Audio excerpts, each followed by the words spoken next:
Hi, David. How are you? I'm just getting myself started here. Me too. Okay, All I'm right. gonna grab some water and I will be right back. All right. Thank you. Yeah, so take your time. Yeah. I'm grabbing coffee, so it's okay. Get on to that my QA Yeah. place. Where is the worksheet I need to fill out? I just thought everything is. Go ahead and log in. Okay.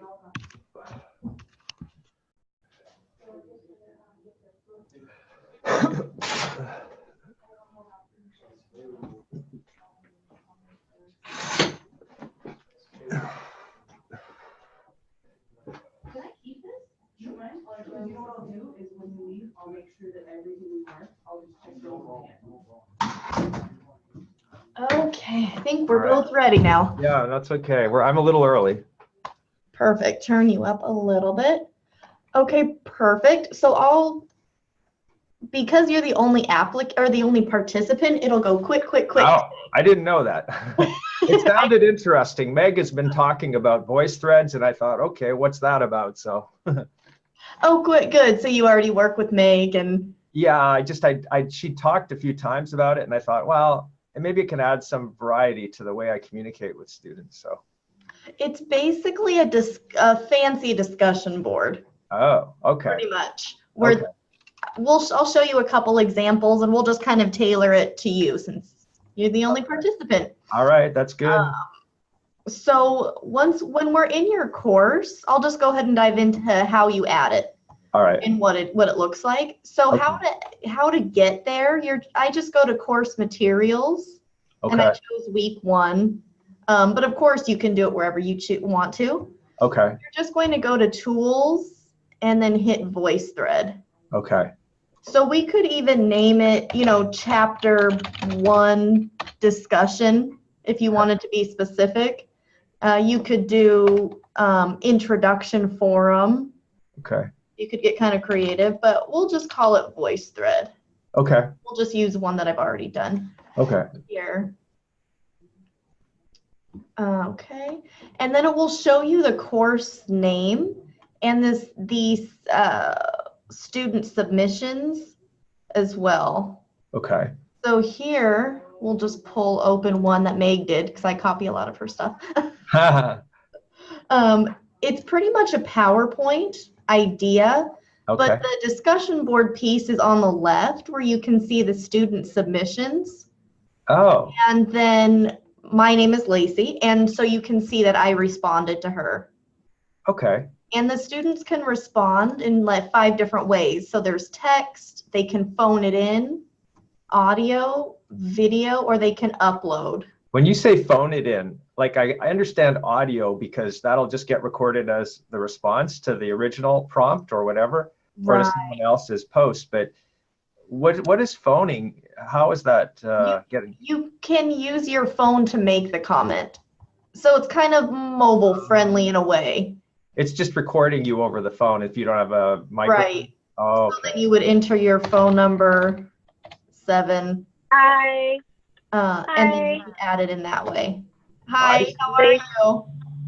Okay, I'm gonna be on phone today because my internet has some problems. Okay. Oh, is this Lisa? Yeah. Hi. Oh, hi, Lisa. This is the VoiceThread training. I know. I'm Okay. in it. I know. Why? You can't get rid of me, Lacey. Well, it's funny because I was like, that's a weird coincidence. You are on this, but okay. We're working on a different project together. Oh. Who else is on? David. Okay. Yeah, David. so there's 3 of us. David who? Dudick. Dodic. Oh. Dodick. Sorry, yeah. That's good. Okay. Hi. Hi there. Yeah, so I'm gonna be on the phone, okay? So because my internet is having problems in the rain. Not a problem. Yeah. Not a problem for me. Not a problem. Okay. So we were just going over the different commenting options that students have. So right when I hit the phone it in, you add it on from your phone. That's funny. Okay. Oh, that is okay. So an example of the text option We'll expand it out. They can type in their text option, and I believe there's a limit of like 300 words. Okay. So it's That's important. That's important to know because some are very brief and some are very wordy. Yes. So it's not like you could use it as in replacement of the journal entry, but we do have an alternative if you wanted a longer post. Yeah. So this is really just a commenting like in a regular discussion board. What would you call, I mean, you said it's a fancy discussion board. Yeah. Is that basically like, I'm trying to think how I would use this, right, versus regular discussion board. Introduction sounds like definitely a good place.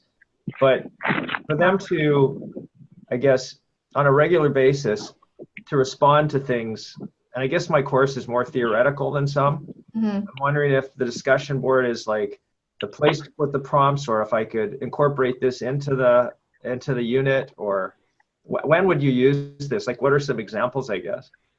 So this would be really great for lectures if you wanted to also have the students like respond to your lectures. So you could type in a prompt here.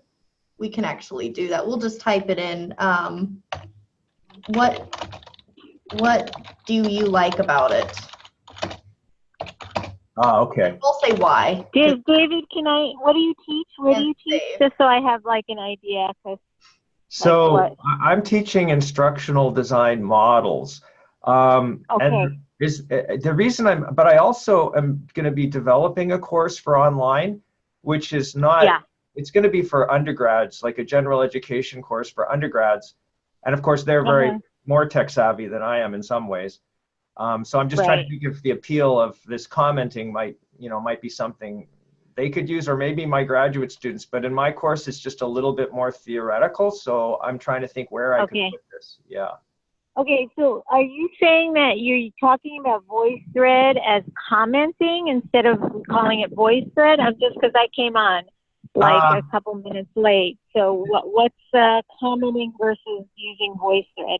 Well, I guess I'm seeing the commenting and the limit to 300 characters, but I'm only seeing what the small amount that Lacey showed so far, but I've never seen VoiceThread, or I'm coming in with a clean slate. I don't know anything about its capability. Okay, yeah, I don't know too much. I know a little bit. Yeah. Okay. Yeah. All right. Sounds good. Yeah. Okay. So, but how can you like starting from the beginning? How do you start using VoiceThread? How do you set it up? So to set it up, we'd go back we can start over because it looks like we have another applicant or participant. So we'll just go back to our Blackboard course, and then we'd go to Tools. And I just chose Tools and then VoiceThread. Okay. Wait, this was supposed to start at 10, right? Isn't this supposed to start at 10? Did I come in late? Because I came in right at 10. Oh, we didn't get very far at all. We just started. Okay.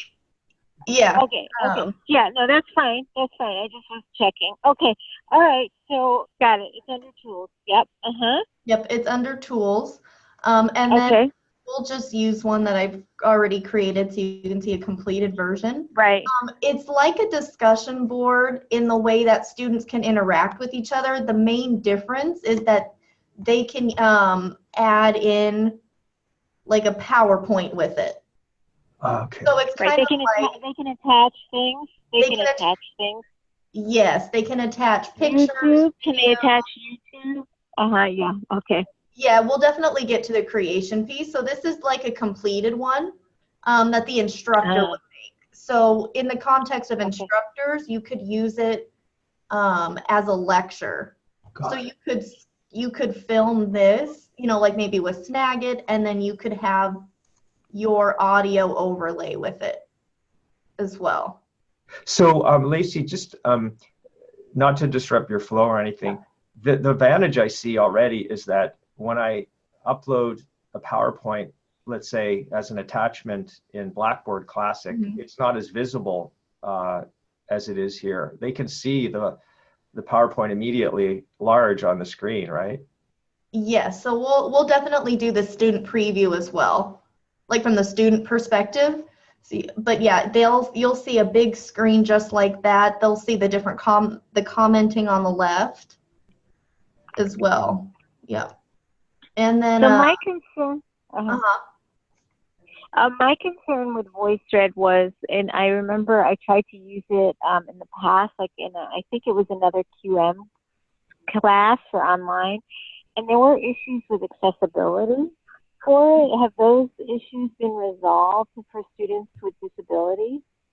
There were definitely some concerns about VoiceThread. Yeah, so that you bring up a really good point. So the actual, like the slides are not accessible. So the so this would not read as a header for like a screen reader. But, yeah, so that's really not good. Yeah, if you're trying to make your class completely accessible. Yeah. Right, right. So kind of like a discussion board, like the prompt wouldn't be read as a. Yeah, so I think that's why I ended up vetoing it and not using it, because I just thought, well, that's not good. I want to make sure all my materials are accessible to everyone. Right, and I think that's a good point comparing it to like a PowerPoint, is that, you know, you can't make that an accessible PowerPoint PDF. Right. So yeah, that is a main difference. Right, and now does VoiceThread actually? Why is it named VoiceThread? Does it actually speak? There is an element of speaking, and I can show you that right now. So that's one of the commenting, and there's a microphone. So this is kind of the voice overlay. So if you were putting in your PowerPoint, for example, or your slides, you could also do a narration, and the students would respond in that way as well. So I'll just put like a student sample of it. So here's one. For example, Chris Orange, certain jobs you need to be educated first. There. So that's the difference, where a discussion board, students can't interact in that way. So it just adds different options. So the question is, how can they even use VoiceThread if it's not completely accessible? I mean, isn't that like kind of illegal? Well, it's just like any third-party tool. They would just click on the link in the course, and it would just jump them right to the tool. But I mean, you're definitely right in the fact that the actual slides are not accessible to like screen readers. But we'll look. So then, we'll look at it from a student perspective, just so you can kind of get a feel for what students see, kind of aside from the screen reader element. Here, and then we'll just go to the next slide, and just more student commenting. So that's kind of the general flow of it. Another option, and just kind of to touch on what David was talking about, there's also an option to do VoiceThread assignments. So that will be the second thing we look at. Set it up. So here's actually where you can add in an assignment that's attached to the grade. So these are generally private unless you make it unprivate or public. You know, kind of like in a discussion board, you would add in your prompt, and then students would then respond. So here here's a sample of what a student created. So they would add in their slides here, and then you would type in the grade, and we'll just say 100 it's a percentage, and that's automatically linked to the Blackboard gradebook as well. So I think this might have a little more application than maybe just like a narrated lecture. Right? And the benefit to this would be, you know, you could have students do a prompt and then also have them do an audio with it as well. You know, like if they, like since you're teaching, David's teaching theoretics,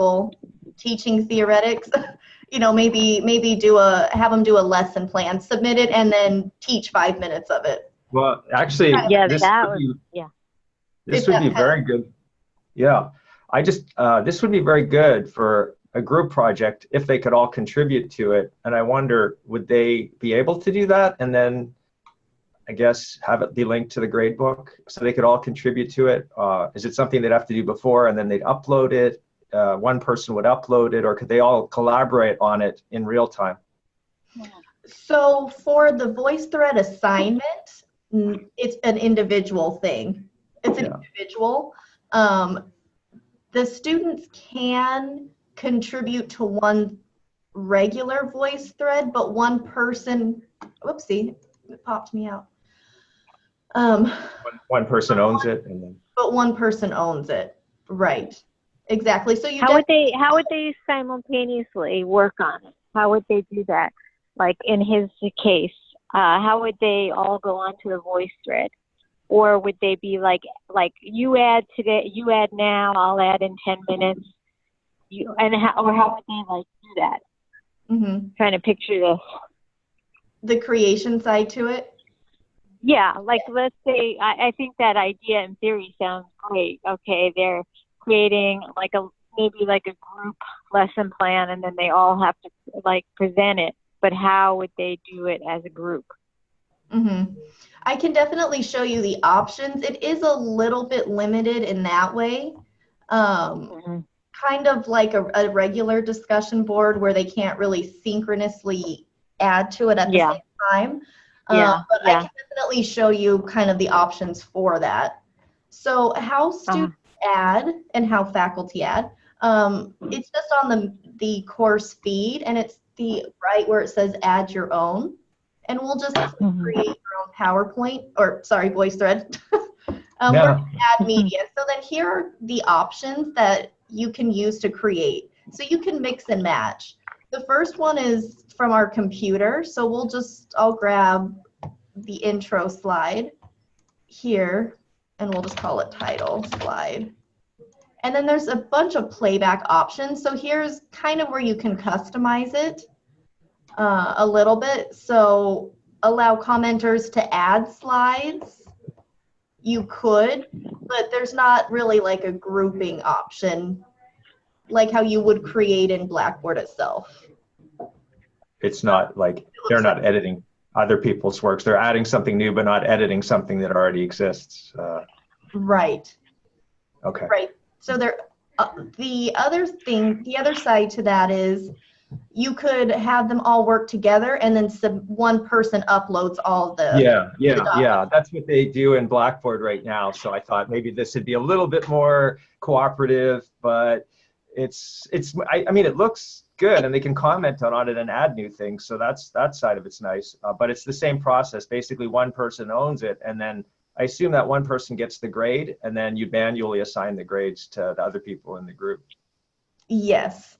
So there's not group grading like in Blackboard. You have to do that for each student. Yeah. Exactly. Okay. And then we'll just add another slide just for fun. But why would you do that instead of then like creating like a group chat and then letting them like do that in that way? Because in that way they can like, I mean, I'm just trying to also understand like the advantages over like the group chat or a blog or this, discussion board, trying to still like see what it's.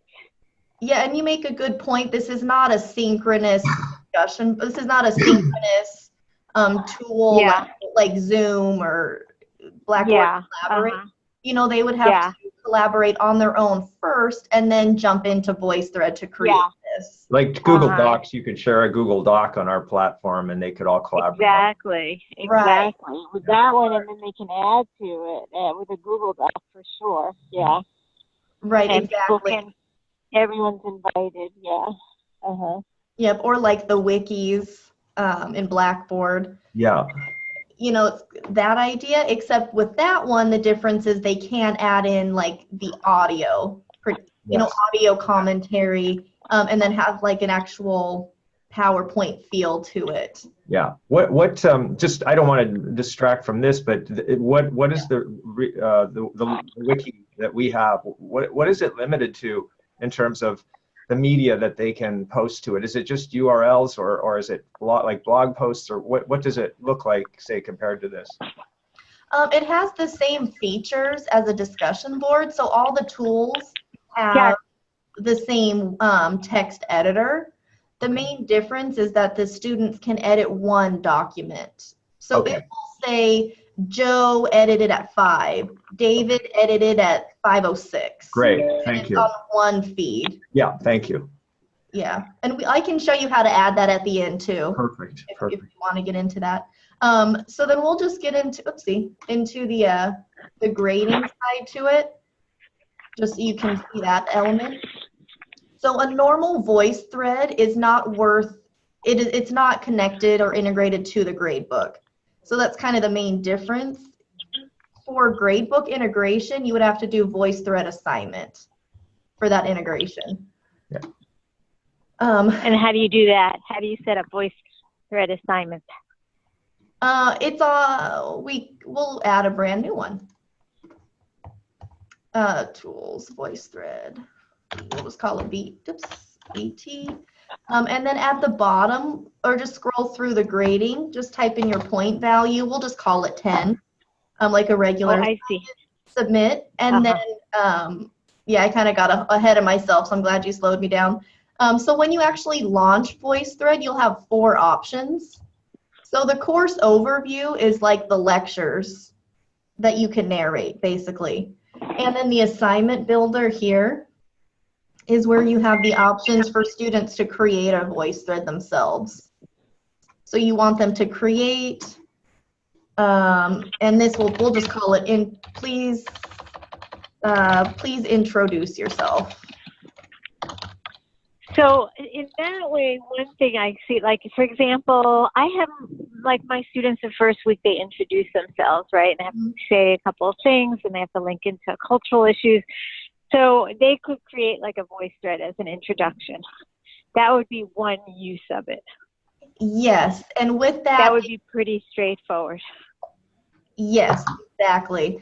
And they could, but again, if I had a student with a disability, who maybe was deaf, then they would be out. They wouldn't be able to. They wouldn't be able to hear what anyone was saying. Unless you required them to do like a audio comment. So you could. So it had to be both. It has to be both. Like introduce yourself on VoiceThread and also like write like a statement. Right. You could have them do both. So you could say, if you're concerned with like the deaf students, you could say, please introduce yourself using, we'll say using an audio comment. No, but I'm thinking that they can't hear what anyone else is doing on VoiceThread. So I have 50 students in the class, and everyone submits their introduction on VoiceThread. The student who's deaf is not going to be able to. I heard it's that not backward. That they. Yeah, it's not that they wouldn't be able to, like, you know, like post anything. It's that they wouldn't be able to hear anything. Right, right. No, okay, good. I'm glad I was hearing that backwards. Okay. Yeah, it's okay. Yeah. Specify. You know, please introduce yourself using the text option. And you can say and audio commenting. Here, okay. And then create the assignment, and then we have to refresh to go back. Here, oops, VoiceThread gets a little bit backwards. So then we have to go back, jump back into VoiceThread, right? Here. Whoop. Yeah. Okay, of course. So VoiceThread, I know I'm sort of obsessing about this, but it is really important. VoiceThreads by nature don't have a transcript that go along with them. No, there is a CC option, but that's kind of a privilege I don't have. Pretty much. But just to kind of touch on what you were saying, there's these 5 different options for students to do. So if you had a deaf student, you could have them type your comment, like comment here. And you could also have them do the audio as well with access to the microphone. Right. Okay. So the only, it's not really an issue. It's just, it is. If you have them do two types of commenting, it won't be in one attachment. So it would say Lacey twice. It wouldn't like automatically, attach them together. There. Okay. Cool. So then we'll go ahead and just touch on the VoiceThread linking and what that looks like. So we'll just go back to Blackboard. So VoiceThread individual is where you post just one of the voice threads in your course. So we'll click VoiceThread individual here, and then this is for the faculty to do. So then you would pick the voice thread that you'd like to link in your course. So we'll just say intro to Casey, right? And you would copy that link and then go back into your course and add it in as an item. And then just, here we go, we'll just say VoiceThread link, VT link, right, and we'll just hyperlink it here. Oops, pull that over here. We'll set to a new window and insert, and then I'll show you why that's important. That's helpful because that happens. So instead of students having to navigate and trying to like search for the specific voice thread, if there's a, maybe you uploaded 30 for the whole class, this would link them to just one or connect them with just one at a time. Here. So can you, I just want to understand, what you're doing right there is introducing yourself to the student, or? Oh, so that particular one was just a student introduction video. So if this was your lecture, we could pick a different one. We could do like a lecture video or PowerPoint. So then we would go to individual, and we'll just pick the one that I started. So we'll just call this like your lecture. We'll edit the title of it. And we'll just call I don't know why this is weird. My page closed down. It's open again. Okay. Yeah, I know you're on our feed twice. That's okay. Yeah. Sorry. Yeah. Well, because I was like on the phone and then I was trying to open the page on my phone. Okay. Okay. Yeah. So here we'll just call it lecture, and then you would just copy that link. And we'll just update this one. Okay, we'll just call this lecture.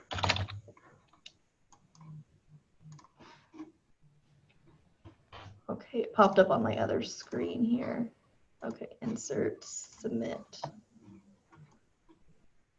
So we could use this as a lecture. Okay, got it. Yeah. So it's just basically a way for them to not have to search through the 30 PowerPoints if you uploaded that many. Basically. Oh, okay. The other item that the other choice that you could do, you could add in the content area to your navigation panel, just like any other tool, and we could link it that way. So if you wanted, like you could for discussion boards, we could easily do that content area of VoiceThread. Voice threads, make it available and link it in that way. Sounds like you have to play around with these different things and how they're going to integrate into your course. Yes, and with VoiceThread, you saw there's 3 different kinds of voice threads too. Right, to see which ones go where and how. Right, so VoiceThread Classic, I guess, or Course View is really good for lecturing, and if you want to just insert like questions or prompts. The assignment is good if you want to have them, write a lesson plan and then have them actually present it. Yeah, it's complementing Blackboard. It's just giving more options than Blackboard alone. Yeah. Yes, that's kind of why I feel like it's a fancy discussion. Right, now I get what. Yeah. It's got more bells and whistles to it. Right. Yeah. Yeah. It's like it's got a lot of different options. a lot of different options. Right, exactly. Do you Yeah. find that a lot of people are using this and getting positive feedback from students on it, or how is it panning out for students? The students like it. I mean, really, it's a good way for faculty to be able to film their lectures with a narration. So it's more, I think, for the faculty, because they don't have to then go into Panopto or Camtasia or Snagit. They can just upload their slides and then do their voice overlay What's the or narration. Panopto? So What's Panopto? I'm Go not ahead. familiar with Panopto. Oh, Panopto. So Panopto is a video capturing and hosting service. Basically, it's under Tools and Panopto, just if you want to find it. But Okay. basically, yeah, we can do wikis and Panopto. I would love to do. I'd love to do. The only thing I had for you is there's different formats I'm considering right now for another course, and one of them is a person narrating their PowerPoint slides, which this would do quite easily. But if you're doing a course module a week with yourself talking in a video, is this the way to go, or stay with Blackboard, or a combination? I guess there's that accessibility thing where you've got to subtitle whatever video you're using, but other than that, yeah. Yeah, so this is a really good option for your weekly lectures if you don't want to use like a video host. I see that it's definitely good for PowerPoints, but if I did want to do, like we're talking right now, and let's say we were recording the lecture on video, would this be a platform for that every week, or to videos? Weekly, I would say probably stick to Panopto or Camtasia. Okay, kind of deal. Got it. Yeah, that's perfect. Just because it's not a hosting site, or like Panopto is.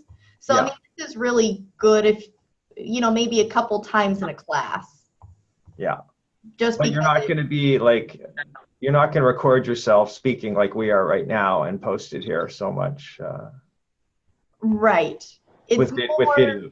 Yeah. It's meant more for student collaboration. Okay. Just like a discussion board. So yeah, Camtasia is pretty good, and then putting that on a proper hosting platform probably. Yes. Okay. Yeah. So yeah, you make a good point. It's definitely, it's best as a discussion forum, basically, but you have the audio. Yeah. No, you can. You said that at the beginning. Fancy discussion board, and I can see that. Yeah. Yeah. Whereas if you wanted to just do regular lectures, your best bet would stick with one of the Panopto, yeah. Panopto, Camtasia, Snagit kind of deal. Yeah. Okay, thank you. There. And then we'll go into the student preview just so you can see kind of what they would see. And this is just one of our student assistants, really. But we'll go ahead and just pop open we'll do the course assignment. Right, so this is the I'm not sure why my screen isn't showing what you were showing. It was before, and now it's not. Oh, Is it because I'm on? Yeah, the screen share is still on. Maybe because can everyone else see it? Yeah. Yeah, because it's incognito, but it's still sharing the. Okay, for some reason it stopped sharing with my phone. Yeah, the screen share is still on here, but the VoiceThread assignment, just to jump in there, this is from the student perspective, and they would get the prompt on the left, and then they would create their own VoiceThread, and they have the same options as the creator does, right? So they can upload from their computer, they can use media sources, audio, etc. So. The same idea, and I'll just pick a couple slides just to add them in. Limit? Sorry. Yeah. What's the minimum requirements for the students' computers to be able to use this? So, for example, if a student has an older computer, would they have any problems using this? As long as they can, to your Mac? yeah, as they can use their Mac, as long as they can run Blackboard, they should be able to run VoiceThread. So it's just like any other tool integration. There's no downloads or anything extra. We're Okay. just basically. So there's no other technology requirements for it. Okay. Uh-huh. No, As long as they have no. Blackboard. Yeah. Okay. Yeah, exactly. Okay. So when they create it, they'll just submit, hit the submission button. Are you sure? Yes, we are. And they're done. So then if we go Okay. back to faculty, we'll see that this student submitted. Right. That's a And, good point. Like yeah. if they say they submitted it, but you didn't get it, then you have proof that they did submit it somehow.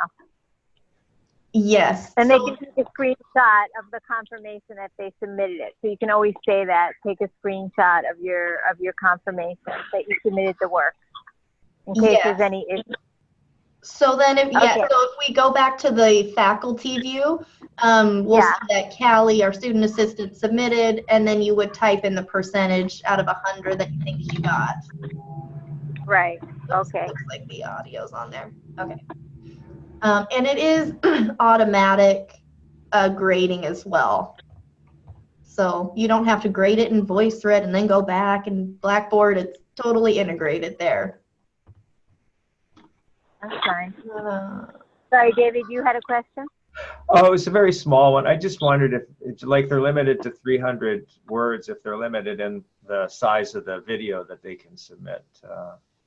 So the assignments they have, there's not a word limit. It's just for the commenting itself that there's like a word limit. Oh, yeah. Okay. Sorry. No. You meant the commenting. How So, about the yeah, videos? sorry. Yeah. Like, is their video size that they submit limited to a time limit or? There's not a time limit, but we could definitely check out that if there's a time limit on that or a limit on the videos. I can definitely follow up with you on that. That's a really good question. I mean, I don't anticipate that being a problem at all. But when you said the 300 word comment limit, I thought maybe because it's not a hosting server so much that I thought maybe the videos might be limited. Not that everyone's accessing them all at the same time. It sounds like it's just going straight to the professor, but maybe they get cut off at a certain point. I'm not sure.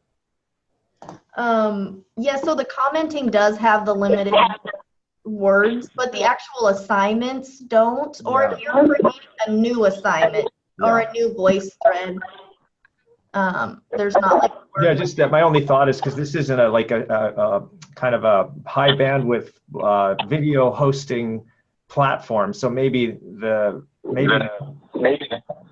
they get limited in the size they can upload. Yeah, that's a really good question. I'll definitely follow up with you in an email about it. Thanks. Yeah, What does that mean? What does that mean about it being a hosting platform? I don't really understand that. Oh, so does that- basically, and we can touch into Panopto, which will kind of explain it maybe a little better. But it's basically where you film your videos and then you store them. So it's kind of like the cloud, where you don't save them to your actual desktop computer. You would save them to this cloud, and that way it doesn't bog down your computer and it doesn't bog down Blackboard either. Okay. And yeah, so basically it's just a way to make things run a little bit faster within Blackboard and on your own computer. Okay. There, yeah. Okay, perfect. So unless there's anything else,